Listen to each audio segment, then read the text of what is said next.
So you've probably heard by now that EA is being purchased by a private equity firm in Saudi Arabia for a staggering $55 billion. But I think that there are some details about this deal that people aren't talking enough about that are going to have a direct impact on our games, the monetization, projects getting canceled, and layoffs that we really need to discuss. So I think the biggest piece is that this is what's called a leveraged buyout, which means that the firm that is buying EA, they don't have all the cash up front to be able to pay for that 55 billion. So they are putting in about 35 billion dollars of their own money and borrowing 20 billion dollars from JP Morgan Chase, the bank. And so what that means is that this firm now owes 20 billion dollars to shareholders in order to start making a profit, and they don't make any money before that.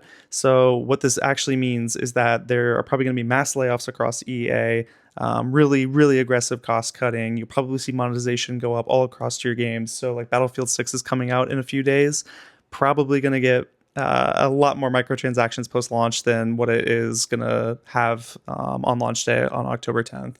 There's probably going to be a lot of studio closures as well, a lot of canceled projects, especially projects that aren't coalescing really quickly. I think EA is going to have a much lower tolerance for incubation projects, which are like where you put a small team of developers on a new idea to try to get something going and then add more people later on once you have a proof of concept. So I think we have to expect the worst. This is not good for the industry. It is not good for EA. So I think at this point, the best thing that we can do is speak with our wallets. So future EA games, if you're playing them and you're noticing the monetization is way worse, it's getting more pay to win.